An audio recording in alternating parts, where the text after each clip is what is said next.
Kremlin is now claiming President Zelensky of Ukraine has said that he's ready to discuss neutral status for Ukraine and that Vladimir Putin is prepared to send a delegation to Belarus to hold talks there. So let's bring in White House correspondent Mary Alice Parks and security contributor Colonel Steve Ganyard for more on that. Mary Alice, I want to start with you. How credible do you think this news from Vladimir Putin is that President Zelensky is considering negotiations now?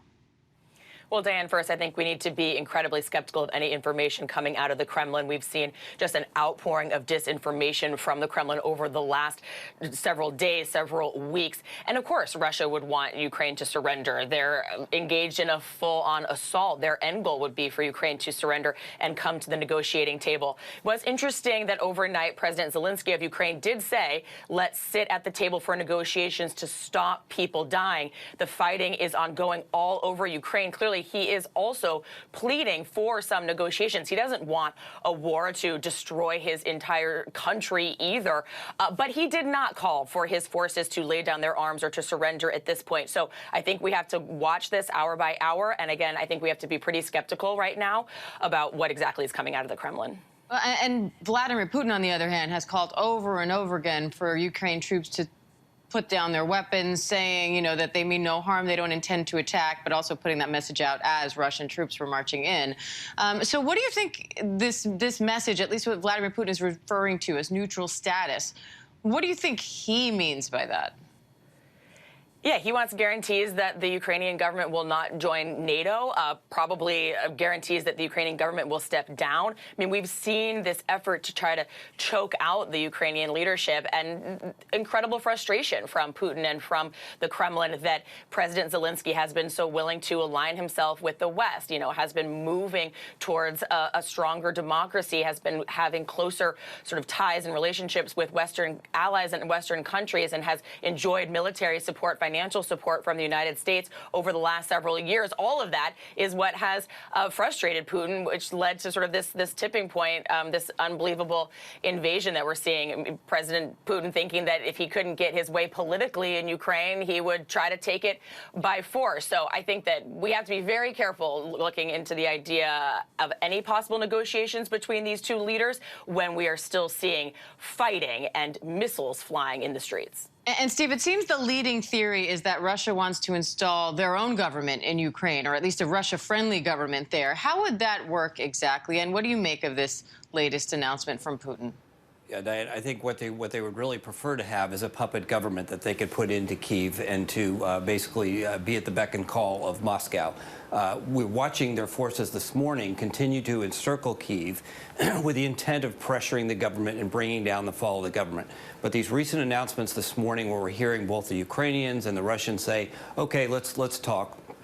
But the real key here is the term neutral status. It's important to look at geography to understand this idea of neutral status. After the fall of the Soviet Union, after Russia sort of was off on its own, and you had Ukraine as now as an independent country, many of the former Russian parts of the Soviet Union joined NATO, and so all of this strategic buffer that Mr. Putin had went away. And so, especially since 2014, you've had Ukraine at least attempt to turn into a vibrant democracy. And they have been making comments about how they want to join NATO and how they want to join the European Union. And this makes Mr. Putin very nervous because he sees the U.S. as a tool of he sees NATO as a tool of the U.S., meaning that would put U.S. forces on the very edge of Russia. That makes Mr. Putin nervous, and it's one of the reasons that he has gone in and invaded Ukraine, is that he wants to make Ukraine much more neutral at least, and at best he wants to make it a puppet vassal state of Moscow. And Mary Alice, there's a NATO meeting being held today. What are we expecting from that? Yeah, the NATO allies trying to decide what comes next, how in the world they might be able to respond to this if they're not going to, engage militarily inside Ukraine's borders. At what point do they draw up a NATO response force? We've seen the U.S. sending more U.S. troops to the eastern flank of NATO to try to reinforce and bolster NATO, the NATO allies there. But the question is, what comes next? Could there be spillover? war. You know, we heard President Biden and Jen Psaki yesterday from the White House both say that they are concerned that President Putin could continue marching past Ukraine. Well, at what point then does he come face to face with NATO forces? What does that mean? What would that look like? You know, I asked the White House yesterday, what about a cyber attack? What if a cyber attack lobbied by Russia was to impact a NATO country? Would that trigger a response from the entire NATO alliance? So far, we've seen NATO trying to respond collectively as a unified bloc. That is getting harder to do. They are really feeling the pressure right now to figure out what any kind of response to Putin at this point looks like. And Steve, I want to go back to this question of neutral status, because you did such a good job there of explaining sort of why Russia would want that. What would neutral status mean for Ukraine? That is the $64,000 question. So the other thing that the Kremlin said this morning when they said Zelensky wanted to discuss neutral status is that Russia insists on the denazification of Ukraine.